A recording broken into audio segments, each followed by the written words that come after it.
Buenos días, queridos amigos, hermanos, familia de la fe que nos siguen por este medio.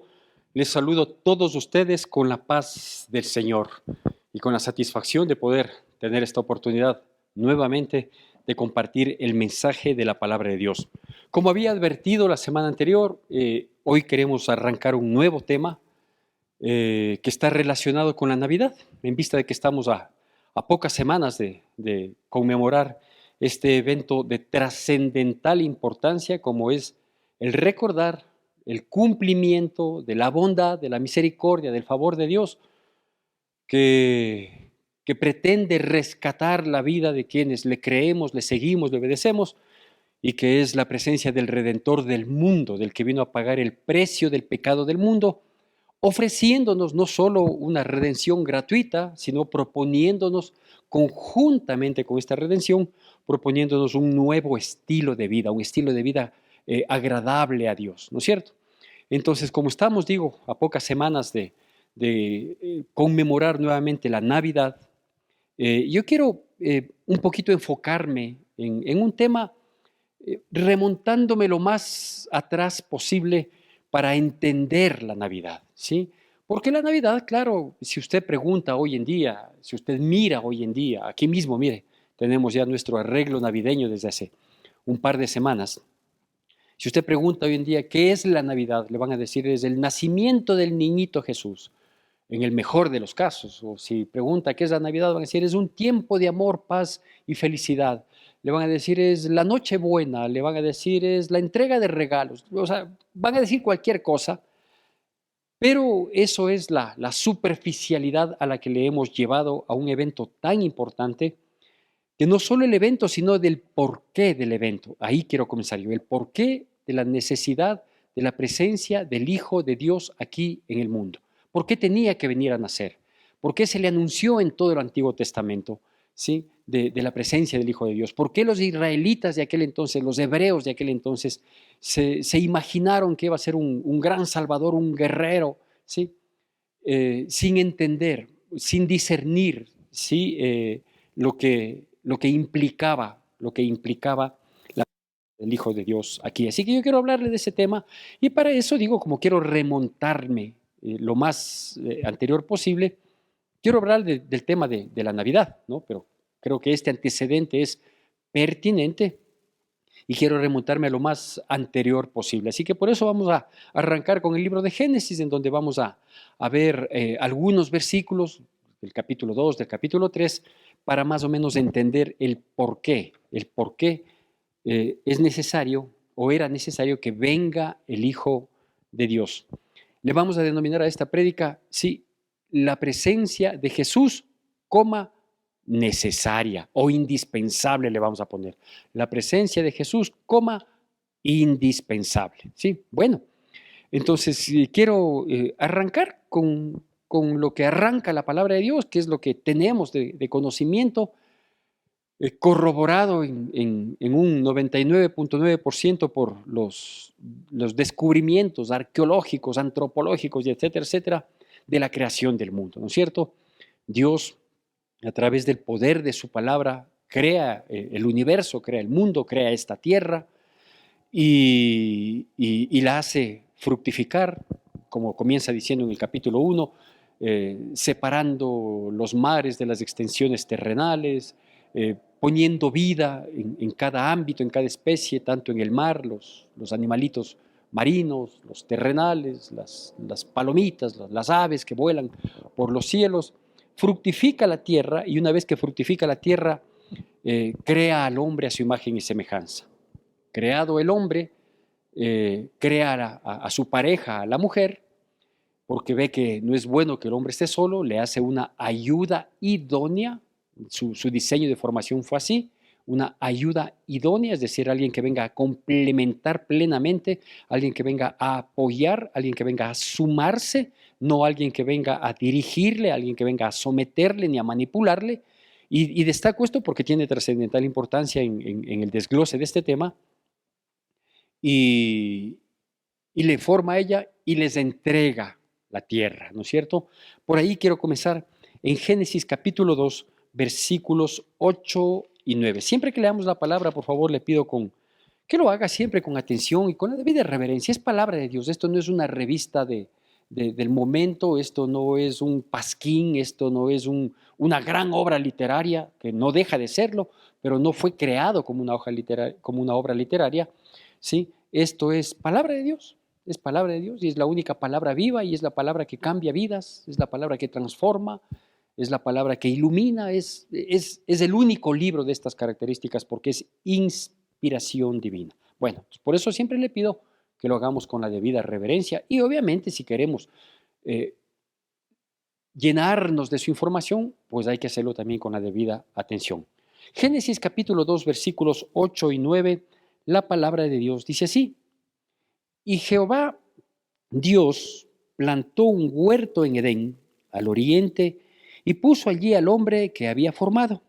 Y Jehová Dios hizo nacer de la tierra todo árbol delicioso a la vista y bueno para comer, también el árbol de la vida en medio del huerto y el árbol de la ciencia del bien y del mal. ¿Sí?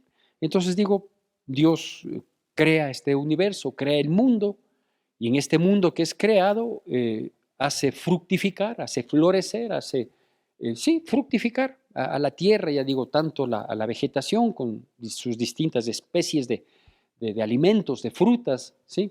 Como a los animalitos, no todos para que cumplan lo que hoy conocemos, ¿no? Porque lo que hoy sabemos que la ciencia ha crecido mucho y que hay el entendimiento y conocimiento, no es sino una derivación de lo creado. O sea, lo que nosotros hemos hecho con la ciencia es llegar a entender algo, no todo, pero sí llegar a entender algo de lo que ya fue creado y fue creado por Dios. Entonces dice que Dios hizo fructificar la tierra, ¿sí? Y en ese huerto especial, ¿sí? Porque de toda la creación que Dios hizo hubo un espacio especial que está delimitado geográficamente en los versículos anteriores al 8 y al 9 del capítulo 2, ¿no? Entonces está delimitado ese espacio lo llamó el Edén, un lugar especial en donde ahí dice, ahí le puso al ser humano, ahí dice que ahí plantó un huerto, ya digo, es un espacio especial, en donde creó todo tipo de especie de árboles que habrían de favorecer de distinta manera y suplir todas las necesidades y más de los seres humanos que habían sido creados, formados a imagen y semejanza de Dios. Destaco en estos versículos este aspecto, ¿sí? Porque la Biblia lo destaca. Dice que Dios creó o formó o forjó o hizo nacer todo árbol en el huerto, todo árbol que era necesario para el hombre, y también dos arbolitos, ¿sí? El un arbolito era el árbol de la vida, que tiene total trascendencia, ¿sí? Y el otro arbolito, que también tiene mucha trascendencia, es el árbol de la ciencia del bien y del mal, ¿sí? Eso lo destaca en el versículo 9, no destaca los naranjos, no destaca los manzanos, no destaca un sinnúmero de otros árboles que pudieran haber, pero destaca estos dos, de todos, de la infinidad, de la multitud de árboles que podían haber en el huerto, destaca estos dos, el árbol de la vida y el árbol de la ciencia del bien y del mal. Instaladas Adán y Eva en ese lugar, ¿sí? Les da esta disposición que implica primero una bendición y luego una restricción. Capítulo 2 del libro de Génesis, versículos 16 y 17, la palabra de Dios dice así. Estoy enfocándonos en el ámbito general, ¿no? Para llegar al punto propicio. Capítulo 2 de Génesis, versículos 16 y 17, dice así. Y mandó Jehová Dios al hombre, diciendo, de todo árbol del huerto podrás comer, mas del árbol de la ciencia del bien y del mal no comerás, porque el día que de él comieres, ciertamente morirás, ¿no? Bueno, entonces hasta aquí vemos, Dios crea todo, hace fructificar la tierra, separa un espacio especial llamado el Edén, y en ese espacio especial pone todo tipo de árbol creados, destaca dos, en el que dice, también en ese espacio especial, en el Edén, había el árbol de la vida y había un árbol, ¿sí? El árbol de la vida estaba en el medio, dice, ¿sí? y también un árbol, no dice que estaba en el medio, pero dice que también había un árbol de la ciencia del bien y del mal. Y ahora nos dice que Dios le puso ahí al hombre y le dice, de todo árbol del huerto, de la infinidad, de la multitud de árboles del huerto, pueden comer. Pero de este árbol, de la ciencia del bien y del mal, no podrás comer, porque el día que de él comieres, morirás. Entonces yo le digo, en estos dos versículos se muestra una bendición de Dios cuando dice de todo árbol del huerto. Entre todos estos árboles del huerto había un árbol que había sido destacado antes, ¿no es cierto? Que ya lo leímos. Entre todos estos árboles del huerto, sí, que no estaba impedido de comer, estaba también el árbol de la vida, sí, que estaba ahí en el medio del huerto. Entonces podían comer de todos los que estaban ahí. Yo me imagino, a veces hasta sin cerrar los ojos, me imagino cómo habrá sido ese huerto del Edén creado por Dios. Debe haber sido un paraíso, debe haber sido una maravilla, una cosa increíble, ¿no? Y además con animalitos y toda la situación, ¿no? Unos pajaritos que silbaban, que coqueteaban con su silbido por ahí. Y, y entre la no prohibición o entre la permisividad estaba también el árbol de la vida, ¿sí? Entonces entiendo, ¿sí? Que Dios al crearnos a su imagen y semejanza, nos creó, tuvimos un origen, pero no íbamos a tener un final, es decir, íbamos a ser eternos. ¿Por qué? Porque nos íbamos a alimentar del árbol de la vida.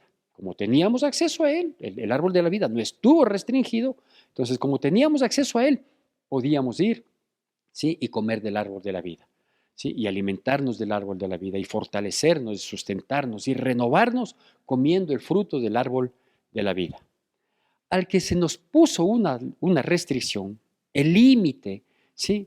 Para medir nuestra obediencia, no para ponernos el pie, no para hacernos tropezar, sino para medir nuestra obediencia. Y porque no era necesario que comamos de aquello, ya voy a hacer alguna alusión práctica al respecto, ¿sí? Es al árbol de la ciencia del bien y del mal, o del conocimiento del bien y del mal. ¿Por qué nos pone esa restricción? Primero, para probar nuestra obediencia, ¿no es cierto? Nadie puede saber qué tan obedientes somos si no hay normas que tenemos que cumplir, normas que nos dicen qué debemos hacer y qué no nos es permitido hacer. Entonces, las normas nos ponen límites y los límites prueban nuestra obediencia. Eso pasa en nuestra vida cotidiana, ¿no es cierto? Yo decido salir a mi trabajo, salgo de mi casa hasta llegar a coger un bus, ¿sí? La razón primero, la lógica primero y las normas también me dicen, si sales caminando hasta 3, 4, 5 cuadras después, en donde vas a coger un bus, ¿sí? Las normas tácitamente entendidas me dicen, tienes que ir por la vereda. ¿Sí? No es que yo tengo tanta libertad, soy un hombre plenamente libre y por lo tanto yo puedo caminar por la mitad de la calle. No, no puedo caminar por la mitad de la calle porque la lógica, la razón, el instinto de supervivencia me dice que tengo que ir por la vereda, ¿no es cierto? Entonces, cuando alguien me dice, tiene que caminar por la vereda y no puede caminar por, por la vía pública, sí, es una restricción que me está protegiendo, es una restricción que me está guardando, es una restricción que me ayuda a guardar mi vida, a proteger mi vida, ¿no es cierto? Entonces voy por ahí. ¿Cuál otra restricción puedo encontrar en el ejemplo que le doy? De caminar 5 cuadras hasta donde tengo que coger el transporte público para dirigirme a mi trabajo. ¿Sí? Es que cada vez que llego a la esquina, tengo que parar, que no puedo cruzarme en cualquier parte, sino que tengo que llegar a la esquina. ¿Por qué cruzo en la esquina y por qué no cruzo en media cuadra? Porque la esquina me da mucha mayor visibilidad, ¿no es cierto? Me da una visibilidad hacia el un costado, hacia el otro costado, ¿sí? Porque todos paramos en la esquina, los vehículos, las personas. Entonces, como todos paramos en la esquina, es menos probable, a menos de que alguien infrinja la norma, es menos probable que yo sea atropellado, porque ya sea que yo me precipite a pasar, el vehículo baja la velocidad al llegar a la esquina, va a poder frenar, ¿no es cierto? O yo voy a poder mirar en la esquina a ambos lados para poder cruzar. A veces puedo mirar a más de un lado, o sea, no solo al lado derecho y al lado izquierdo, sino que puedo mirar hacia adelante y también hacia atrás. Entonces me da mayor visibilidad. la esquina. Entonces, ¿qué me dice la norma? Tiene que cruzar en esquina y tiene que frenar antes de cruzar. Mire antes de cruzar la calle hasta seguir a la siguiente vereda. Entonces, sigo pasando. Si ve que todo es normas, ¿no? Entonces, sigo caminando. Quiere decir que si vienen dos, tres personas en el sentido contrario y yo estoy bajando precipitadamente, yo debo tomar el cuidado, ¿sí?, de coger un espacio para pasar. No me voy a pasar tumbando a las personas, no voy a pasar, si vienen dos o tres unidos, no voy a pasar abriéndoles a las personas. Entonces, todo es normas y esas normas pretenden protegerme a mí y proteger al resto. Por eso es que el cumplimiento de normas nos permite tener una pacífica o pretenden tener una pacífica y sana convivencia. Llego hasta la esquina en donde tengo que ir a tomar el autobús o el transporte público. Entonces, ¿qué hago? ¿Sí? No voy a hacerle parar al bus en cualquier parte, ¿no es cierto? Sino que tengo que ir a donde es la parada del bus, que lo más probable es que sea en media cuadra, no en la esquina, porque obstaculiza a los otros vehículos, obstaculiza la visibilidad, etcétera, etcétera. Entonces, lo más probable es que la parada del bus esté en media cuadra. Entonces, tengo que ir y dirigirme a la media cuadra. Si ahí hay gente que está esperando, tengo que ponerme a la cola. Todos son normas restrictivas con el propósito de protegernos y cuidarnos, ¿ya? Entendido con un aspecto práctico, así fue la norma restrictiva que puso Dios en el huerto del Edén, diciéndole al hombre: de todo árbol del huerto puedes comer, pero de este específicamente, que es de la ciencia del conocimiento del bien y del mal, de este no comerás. ¿Para qué? Para probar tu obediencia. ¿Para qué más? Porque el día que de él comieres, ciertamente morirás. Dicho de otro modo, dice: ¿quieres que te vaya bien en la vida? Cumple las normas y obedece. No quieres que te vaya bien en la vida, quieres acarrear consecuencias dolorosas, críticas, graves, sí, infringe la ley. Les dejó muy claros a Adán y a Eva que no coman de ese, pero podían comer del de la vida. ¿Ese era el más codiciable? No, no era el más codiciable, ¿no es cierto? Todos eran codiciables, todos eran maravillosos. ¿Por qué? Porque todos fueron creados por Dios, todos fueron plantados por Dios, esos frutos eran maravillosos. ¿Hacia dónde se apegó la mujer inicialmente y el hombre cayó fácilmente? ¿Hacia dónde?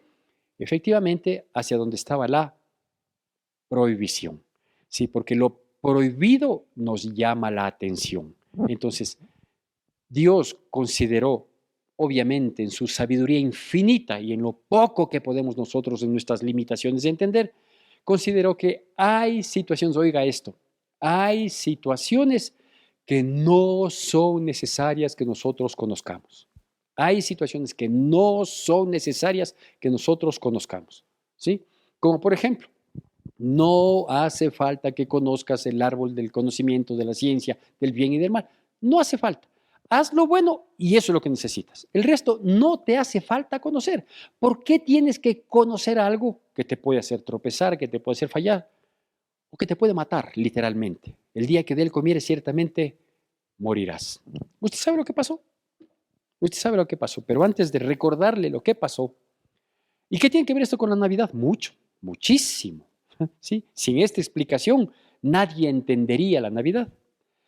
Entonces, usted sabe lo que pasó, pero antes de ver lo que pasó y sus consecuencias, es decir, que murieron, ¿cierto? Déjeme explicar un poquito qué implicó esta muerte, ¿sí? ¿Qué es morir? La palabra muerte significa separarse de. Eso significa la palabra muerte. Entonces, lo que Dios estaba advirtiendo, dice: si es que comes de ese árbol, ciertamente vas a estar separado. ¿Separado de qué? La muerte física nos separa de los vivientes. Por eso es que cuando una persona muere, ya no está más con nosotros, ¿cierto? Entonces, la muerte física nos separa de los vivientes. Pero lo más crítico, ¿sabe qué es? Porque cuando uno muere, el polvo vuelve al polvo de donde fue tomado. Punto, ¿no es cierto? El resto es recuerdos. La parte más crítica, ¿sí? Es que la muerte que estaba advirtiendo Dios aquí y que no tenía por qué desglosarnos, no tenía por qué darnos toda la explicación del caso, ¿sí? Era esta, que no solo iba a morir físicamente, sino que iba a morir espiritualmente. Y si la palabra muerte significa separación, la muerte física nos separa del mundo de los vivos, pero la muerte espiritual nos separa de Dios. Esa es la parte crítica, esa es la parte más dura, más complicada y la que más trasciende en nuestras vidas. Entonces, cuando Dios les decía, de todo árbol del huerto pueden comer, pero de la ciencia, del conocimiento del bien y del mal, no comas, porque el día que de él comieres ciertamente morirás. Estaba diciendo, ciertamente vas un día a conocer la muerte física, porque ya no vas a poder comer del árbol de la vida por haber comido de este otro árbol, ¿no es cierto? Como quedó sanción. Sí, entre las sanciones que vamos a leer es, no vuelves a comer del árbol de la vida. Por lo tanto, ya no vas a ser eterno. Entonces vas a tener un principio y vas a tener un fin. Y ese principio va a ser una evolución y llegará un momento de tu edad en que vas a tener una involución y vayas a ver por qué tiempo más vas involucionando y vas en decadencia y todo lo que hoy vemos en la vejez con enfermedades, con todo. Porque la enfermedad entró por causa del pecado. ¿Cuál pecado? El de la desobediencia. ¿Sí? Y la otra, digo, que es la parte más crítica, es la muerte espiritual, el estar separado de Dios. Imagínense, cuando ellos, estando en el huerto, conversaban con Dios, hablaban con Dios, recibían instrucción de Dios, se favorecían plena y totalmente de todas las bondades, generosidad extrema de Dios. Todo eso lo perdimos. ¿Por qué? Por la muerte espiritual en la que incurrimos. ¿Por qué incurrimos en muerte espiritual? Porque comimos de lo que no teníamos que comer, porque nos enteramos de lo que no teníamos que enterarnos, porque al enterarnos del bien y del mal, aquí viene la parte, otra parte importante, porque todo es importante en estos capítulos. ¿Quién no entiende los orígenes de la vida a la luz de la palabra de Dios? No entiende la vida, así de simple, no entiende la vida. Por eso vivimos como vivimos, en medio de un desorden, con prioridades totalmente alteradas, viviendo cada uno de acuerdo a su criterio, porque no entendemos el origen de la vida. Si no entiendo el origen de la vida, contemplado en la palabra de Dios, inspirada por Dios, ¿cómo puedo entender la vida? ¿Cómo puedo entender la vida? Pero bueno, digo, hay aspectos que es necesario que ni siquiera conozcamos, ¿no? No teníamos que conocer la diferencia que podía haber entre el bien que ya lo saboreábamos, porque estábamos en el huerto del Edén, bajo la protección, cuidado, provisión, sustento, etcétera, etcétera, de Dios. ¿Para qué quiero conocer lo que es el mal? ¿Para qué quiero conocer lo que es el mal? ¿Para que me tiente? ¿Para que me llame? Y aquí yo quiero dar una pequeña apreciación, más que decir la explicación, porque no quiero generar teoría con esto, ¿no? Una pequeña apreciación. La serpiente, que fue el animal usado para tentar a Eva, no estaba antes en el huerto. Posiblemente sí. ¿Causaba terror? Lo más probable es que no, como el que causa hoy, ¿no es cierto? Entonces, sí, posiblemente sí, estaba ahí. Pero no le paraban bola, no le hacían caso. ¿Sabe por qué? Porque no conocían el mal, no tenían el concepto de mal. Entonces podía haber una, 10, 500 mil serpientes, todas tratando de tentar, ¿sí? Pero si no se conocía el mal, ni caso que se le hubiera hecho, ni caso que se le hubiera hecho. Traduzco esta situación, ¿sí?, a nuestra práctica real. Si nunca yo hubiera conocido el licor, si nunca yo hubiera conocido el tabaco, si nunca la gente hubiera conocido la droga, si nunca la gente hubiera conocido lo que es la mujer ajena, el hombre ajeno, si nunca hubiera conocido la avaricia, si nunca habría conocido la corrupción, vea, podía existir en concepto, pero nunca se hubiera hecho realidad. ¿Para qué? Dios no quería hacerles conocer, mira, corrupción son actos equivocados de la gente que propenden a buscar un beneficio propio en perjuicio de otros, ¿cierto? Eso podía ser un concepto. Si nunca conociéramos la corrupción, si nunca conociéramos los vicios, si nunca hubiéramos conocido el pecado en términos generales, nunca nos hubiera llamado la atención. Entonces Dios dice, eso ni lo mires, déjale ahí, no le hagas el más mínimo caso. Es algo que yo me acuerdo que hablé unas cuantas veces con mis hijos cuando ellos estaban en crecimiento, cuando ellos eran preadolescentes y adolescentes, ¿no? Yo les hablaba a mis hijos de esta manera y gracias a Dios creo que se ha logrado el cometido, ¿no? Obviamente siempre hay que estar dependiendo de Dios, una nunca tiene que cantar victoria, nunca tiene que decir, sí, ya todo está superado, todo está, no, rendido a los pies del Señor en sujeción plena y completa, siempre, ¿no? La victoria nuestra será cuando digamos aquellas palabras que nos digan, bien, buen siervo y fiel, en lo poco has sido fiel, en lo mucho te pondré, entra al gozo de tu Señor. Ahí estoy hecho, pero por ahí ya estoy transformado en lo corruptible en incorruptible, la mortalidad en inmortalidad. Ya, ahí ya es irreversible el triunfo, ¿no es cierto? Pero mientras tanto, no, hay que vivir humildes, humillados, sencillos, obedientes, entregados, etcétera, etcétera. Entonces, si nunca hubiéramos conocido el mal, ¿no es cierto? Si no hubiéramos comido del árbol de la ciencia del bien y del mal. Yo les decía a mis hijos esto, ¿no? Por experiencia mía propia. Yo lo he dicho varias veces. Yo conocí de Cristo Jesús y de su bendita palabra a los 28 años, después de que yo era extremadamente religioso, porque no es que yo fui un ateo que de pronto me encontré con que existe un Dios, no. Yo sabía de la existencia de Dios, le reverenciaba a mi modo, cumplía con los ritos que mi religión me imponía, etcétera, etcétera, ¿no? O me sugería, no me imponía. Entonces, cuando ya conozco de Dios, tenía un solo hijito, luego ya tuve mis otros dos hijos, y principalmente a los varones les decía esto. Decía, mi hijo, de la experiencia que yo he tenido en mi vida, de las amargas experiencias, de las vergonzosas experiencias que yo he tenido en mi vida, fueron muchas, pero quiero hablarles de dos. La una es el licor y la otra es el cigarrillo. Hasta ahí llegué, gracias a Dios. Nunca llegué a más por la misericordia de Dios, ¿sí? Y les decía, lo que eso causa, no solo en la parte física, que no es que soy médico para explicar eso a fondo, pero lo que causa en el alma y en el testimonio ante las personas, ¿no? Entonces yo les decía, nunca prueben. Va a haber la curiosidad, va a haber la insistencia de parte de los amiguitos, etcétera, etcétera. Pero no hace falta. Simplemente entiendan esto. Eso no es bueno para nada. No saca ningún beneficio, no hay provecho de nada en el alcohol y en el cigarrillo.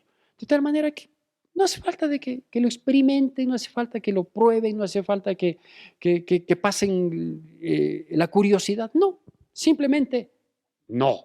Y punto, ¿no es cierto? Gracias a Dios han sido obedientes y no, nunca esos vicios perversos, maldados, eh, han inquietado el corazón de mis hijos, gracias a Dios. Pero en mí sí, ¿no es cierto? Yo no fui un alcohólico, como también lo he dicho varias veces. Yo tomaba unas 2, 3, 4 veces en el año, cuando más. El cigarrillo me fumaba, ¿qué es? Pitos diabólicos, unos 5, creo que en mi peor época fueron 6, 7 cigarrillos diarios. Y gracias a Dios me rescató y nunca más en mi vida, ¿no es cierto? Entonces, qué importante es entender esto ahora que se habla de mente abierta. Ahora uno tiene que estar abierto a todo.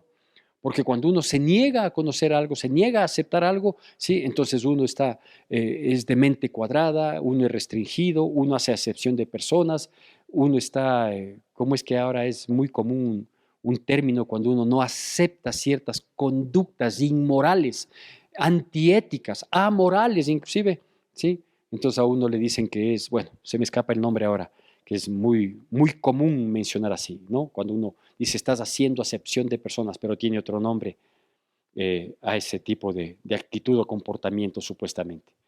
Entonces, claro, Dios les dijo, no, porque ciertamente morirás. Dicho de otro modo, si comes de ese árbol, no solo que estás infringiendo el mandamiento, es decir, estás cayendo en desobediencia, ese es el pecado, si es que lo quiere llamar original. El pecado original es la desobediencia del hombre, no es ninguna cosa que tenga que ver con la sexualidad, con la intimidad, con la relación sexual, no, nada que ver, ¿no es cierto? Es simplemente el pecado original, o sea, el primer pecado que se cometió ahí. Y usted va a decir, pero ¿qué se comete si estaba en el paraíso? Porque el hombre y la mujer que fueron creados, el hombre primero y la mujer como ayuda idónea luego, que fueron creados con libre albedrío. No fueron creados unos robotcitos, no es que se les manejaba como el PlayStation, ni bajo control remoto. No, fueron creados con voluntad propia. Ahora, esa voluntad, o te sujetas a Dios o le desobedeces. Y ahí llegamos, ¿no es cierto?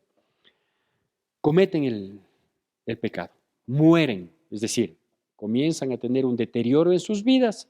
¿Por qué? Porque se le puso un límite a la vida física, que es la muerte física, pero la parte más crítica, digo, es la muerte espiritual. Son separados de Dios, son expulsados del paraíso. Y aquí vienen las primeras sanciones. Cuando son expulsados del paraíso, ahí Dios les pone límites para que ya no puedan comer del árbol de la vida. Entonces, no comieron del árbol de la vida, no porque se les prohibió inicialmente, sino como consecuencia de su desobediencia, ya no volvieron a comer del árbol de la vida. Y al no poder comer del árbol de la vida, tampoco podían, ¿sí?, volver a tener vida física o volver a reunirse con su Dios, a estar junto a Dios, ¿no es cierto? Entonces, fueron destituidos de la presencia de Dios. Por cuanto todos pecamos, hemos sido destituidos de la gloria de Dios. Y al estar fuera, obviamente hay consecuencias que hubo que enfrentar. Vamos entonces avanzando en el texto bíblico juntamente con esta historia que digo tiene que ver todo con la Navidad. Hasta aquí no es posible que no le aparezca ni un bombillo ni una luz. No se preocupe.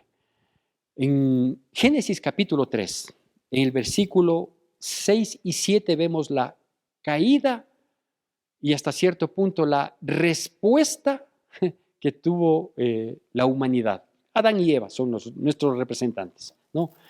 Capítulo 3 del libro de Génesis, versículos 6 y 7, dice así: y vio la mujer que el árbol era bueno para comer y que era agradable a los ojos y el árbol codiciable para alcanzar la sabiduría. Y tomó de su fruto y comió y dio también a su marido, el cual comió así como ella. Entonces fueron abiertos los ojos de ambos y conocieron que estaban desnudos. Entonces cosieron hojas de higueras y se hicieron delantales. ¿Sí? Aquí está la mayor catástrofe que ha existido a lo largo de la existencia de la vida del ser humano, se relata aquí. Cuando tenían bien claro que no tenían que comer del árbol del conocimiento de la ciencia del bien y del mal, y podían comer no solo de todos los árboles, sino que inclusive del árbol de la vida. Pero prefieren comer lo prohibido sin darse cuenta que iban a dejar de comer lo permitido, ¿sí? Más o menos es como cuando en los matrimonios hay el adulterio, ¿no es cierto? En vez de comer lo permitido, prefieren comer lo prohibido. Y por comer lo prohibido, después pierden lo prohibido y pierden también lo permitido. ¿Sí? Así de reveladora es la palabra de Dios. Entonces, ellos comen. ¿Qué sucedió cuando comieron? Que entendieron lo que era bueno y malo, cuando antes solo entendían lo que era bueno. ¿Sí? Entendieron lo que era bueno y malo, cuando antes entendían solo lo que era bueno. ¿Sí? Yo no he fornicado, yo no he adulterado, yo no he cometido ningún acto de inmoralidad. ¿Por qué? Porque nunca le di chance a la inmoralidad. Nunca quise conocer, nunca quise saber, nunca quise enterarme de eso. Entonces, si no conozco lo malo, no me va a inquietar.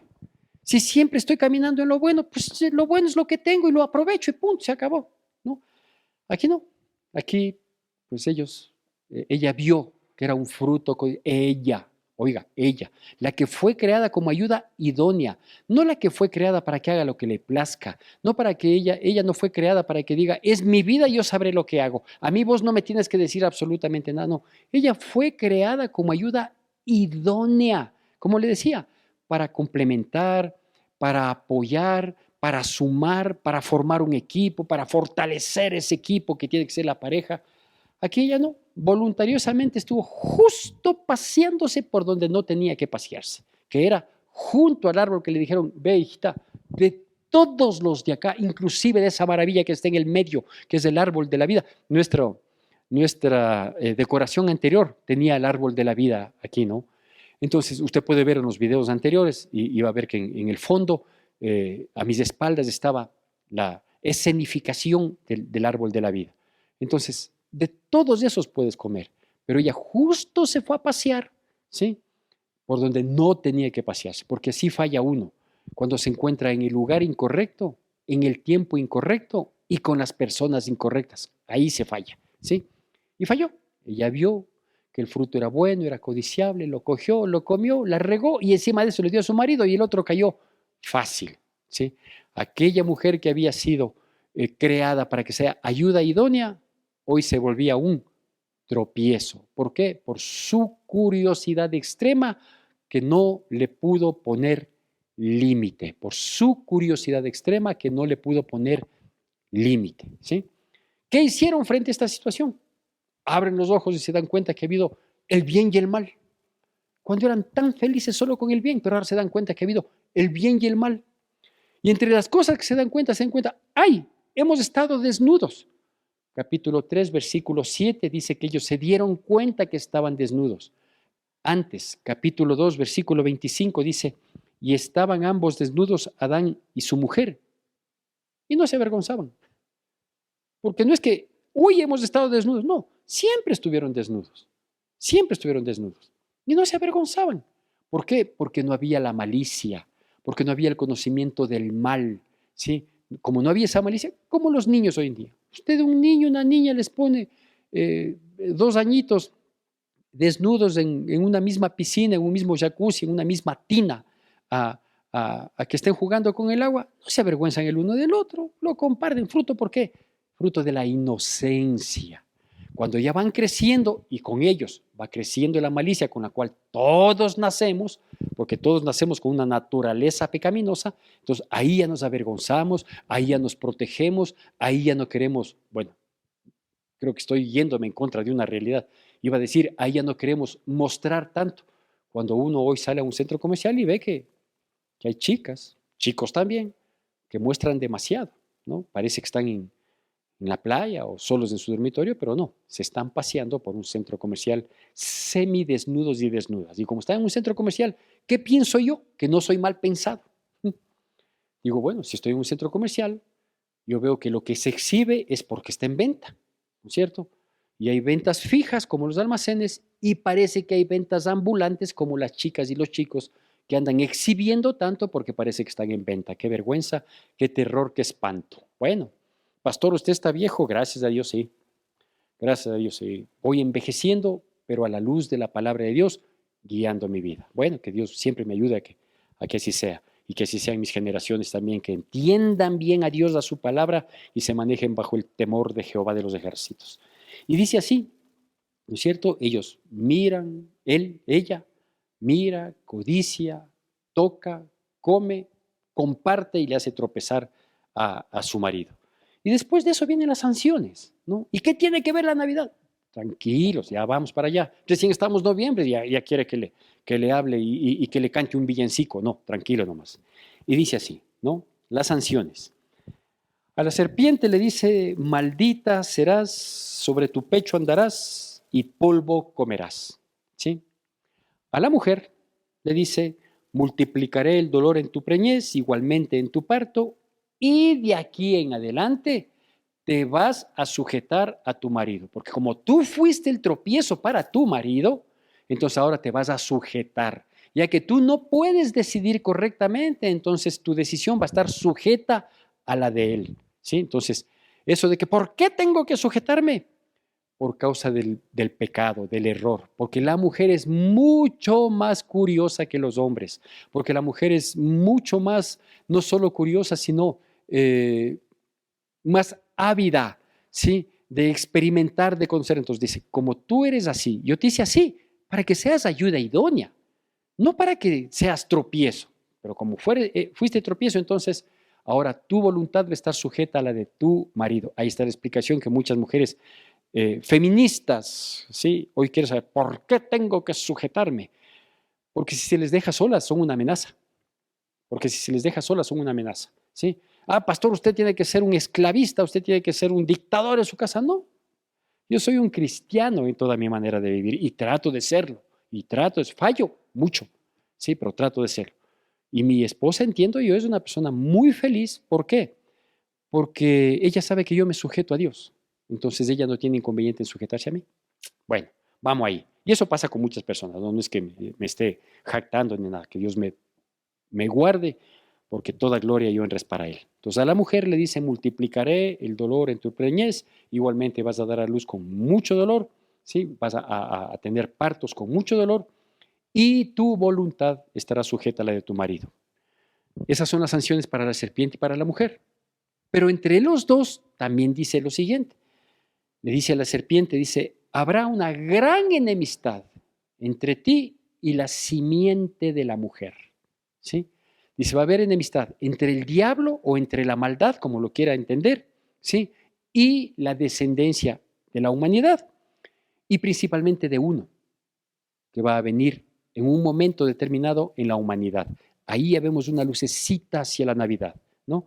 Entonces dice, voy a sembrar una enemistad, o mejor dicho, ustedes han sembrado una enemistad, ¿sí? Que comenzaron amiguitos, ¿no? Él fue y le dijo, con que Dios te ha dicho que no comas de los árboles del huerto. No, no, ya, comenzaron una amistad. ¿En qué terminó? En enemistad. Porque cuando uno comienza una amistad con alguien que no corresponde, con seguridad, o me hago como él, o me hago como ella, o termino enemistado, ¿no es cierto? Entonces, lo que aparentemente era una amistad que les llevó a tomar una decisión, el uno impulsándole que tome y la otra aceptando tomar la decisión, hoy terminaron enemistados. Dice, habrá una enemistad entre ti y la simiente de la mujer, o sea, entre el diablo, ¿sí? Y la simiente de la mujer. Dicho de otro modo, todo el resto de la vida, ya que se permitieron conocer el mal, pues van a tener que convivir con el mal y eso va a ser una lucha constante entre ustedes. Eso es lo que estaba diciendo como sanción, sanciones eternas. ¿Por qué? Por situaciones temporales. Así nomás es la vida. ¿Y quién lo explica eso? La Biblia. No estoy hablando de la Biblia, no estoy dando el texto bíblico. Por eso digo, si no conociéramos los orígenes de la vida, ¿sí? ¿Cómo queremos conocer cómo es la vida? ¿Cómo manejo mi vida si no conozco los orígenes? Y el hombre le dice, mi querido Adán, pues de aquí en adelante la tierra no va a ser tan fructífera como la que tenías en el Edén, que solo tenías que estirar la mano y servirte del alimento. Claro, también tenía que labrarla, porque Dios no considera a los vagos, entonces tenía que labrarla, cuidarla, pero no era el esfuerzo, sacrificio y las frustraciones que pueda tener de ahí en adelante, porque ahora vas a comer el pan con el sudor de tu frente. Punto. ¿Qué hacen? Versículo 7, ya vamos terminando. Versículo 7 dice que ellos, fruto de darse cuenta y de la vergüenza que les generó su desnudez, cogen hojas de higuera, las cosen y las pegan, ¿sí? Para hacerse delantales. Es decir, su vergüenza causada por su pecado, pretendieron tapar solo lo que se ve, solo lo que el delantal cubre. ¿Qué cubre el delantal? La delantera. La parte delantera, lo que a ellos le causó vergüenza, nada más.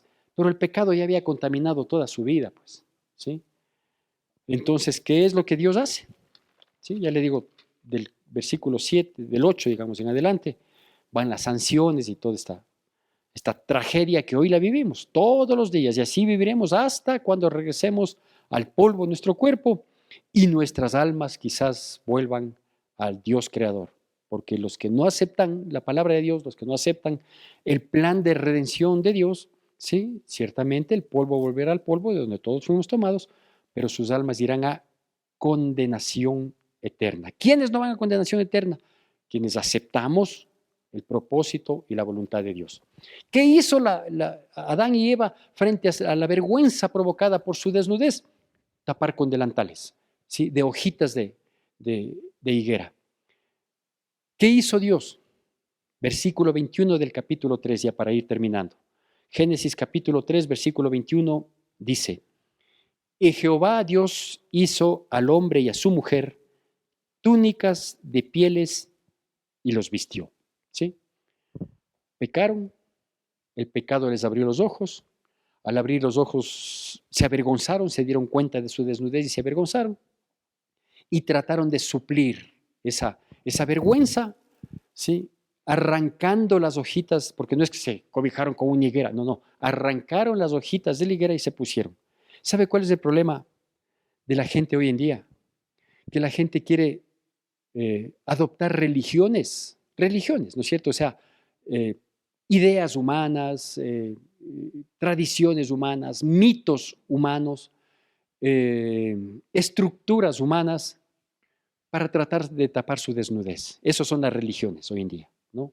Entonces hay un sinnúmero, miles de religiones en el mundo. Usted vaya a ver las religiones en la India, en la China, la que nos impusieron acá con la conquista española, que quizás no festejáramos esa conquista exabrupta, que estamos también a días acá en la ciudad de Quito, capital del Ecuador, de festejar la fundación española. Como que olvidamos la historia, somos especialistas en olvidarnos, ¿no? Tenemos memoria corta, suelen decir algunas personas, y parece que sí. Entonces nos trajeron una religión y nos dijeron, mira, esto tienes que hacer así, o sea, tratando de tapar la delantera, la desnudez. Nos dieron un delantal. La religión es un delantal. Cualquier religión, todas las religiones, ¿no es cierto? Sin darse cuenta que eso se deteriora, pues. Y todas las religiones han sufrido deterioro. ¿Por qué? Porque cuando usted arranca una hoja de la rama que está pegada al tronco y está plantado en la tierra, la hoja se seca, pues. Y así como la hoja se seca, ya no le cubre como le cubría apenas estuvo arrancada, porque apenas estuvo arrancada la hoja estaba abierta. Pero al día siguiente ya se seca, sí, y cada vez le tapa menos, cada vez le cubre menos, cada vez le satisface menos. Esas son las religiones.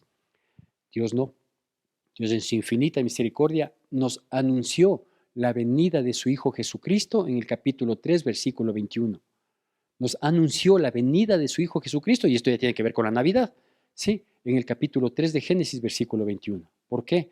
Porque dice, Dios hizo, ¿sí?, unas túnicas para cubrir al hombre. ¿Qué implica esto? Que para obtener unas túnicas de animales, de pieles de animales, ya hubo un sacrificio. Sacrificó animales de la creación de Dios, que Dios les creó, todo. Sacrificó animales. ¿Sí? Entonces, ese sacrificio implica derramamiento de sangre. Ahí ya está anunciando la venida de Cristo Jesús al mundo. ¿Sí? Hubo derramamiento de sangre. Luego, ¿sí?, les hace una túnica, no le hace un delantal, porque el delantal solo cubre la vergüenza. Dios propone una salvación integral, total, que guardemos irreprensible y todo nuestro ser, espíritu, alma y cuerpo, irreprensibles hasta la venida de Cristo Jesús. Todo, no solo la apariencia, ¿sí?, que es lo que las religiones tratan de cubrir. Dice que nos hizo túnicas, una protección total. Desde aquí hasta más abajo o un poco más largo de nuestra estatura. ¿Por qué la túnica tiene esta característica? Así como la hoja tiene la característica de que al ser arrancada se seca y cada vez sirve menos. Sí, la túnica tiene la característica de ser más larga de la estatura o de la medida que se requiere. Porque la túnica no solo que es una cobertura total, es una protección total, que para dar esa protección total, esa cobertura total, esa integralidad, ¿sí?, hubo sacrificio que implicó derramamiento de sangre. Cristo Jesús, el Hijo de Dios, que nace y que es lo que nosotros conmemoramos, no por la fecha, sino por el evento, ¿sí? No es que fue en diciembre, no, yo sé que no fue en diciembre, ¿sí?, pero sé del evento que sucedió, en la fecha que haya sido, a la que corresponda, no importa, ¿sí? Entonces, le da, eh, implica que el Hijo de Dios habría de venir a sacrificarse, ¿sí?, y a derramar su sangre para darnos a usted y a mí una cobertura total. Entonces, ¿por qué es necesario o indispensable la presencia del Hijo de Dios aquí? Porque hubo un pecado, ¿sí?, que contaminó, que desobedeció y que nos llevó a tener consecuencias terribles y eternas, ¿sí? Y para evitar esas consecuencias terribles y eternas post-mortem, ¿sí?, porque las consecuencias terribles también las vivimos aquí, ¿no es cierto? Entonces, las post-mortem, o sea, una condenación eterna, Dios dijo, yo le voy a mandar a mi Hijo, Señor Jesucristo, para que se sacrifique y derrame su sangre, porque con esa sangre va a limpiar el precio de tus y mis pecados, ¿sí? Y te va a dar una cobertura integral que se llama plan de salvación. Así que el plan humano son las religiones, simbolizados en las hojas de higuera y en el delantal, ¿sí? El plan de salvación identificado aquí, con sacrificio, derramamiento y cobertura total, es el plan de Dios. Ese plan de Dios es el que nos propone su palabra y por eso Cristo Jesús vino al mundo para cumplir ese plan de salvación, sacrificándose con derramamiento de sangre, ¿sí? Y dándonos un plan y una protección íntegra y total. Le decía que la túnica tiene la característica de ser un poquito más larga que de la dimensión que nosotros tenemos, y es porque en nuestro caminar la túnica, al arrastrarse mientras caminamos, va limpiando nuestro caminar. Que Dios bendiga poderosamente nuestras vidas en Cristo Jesús.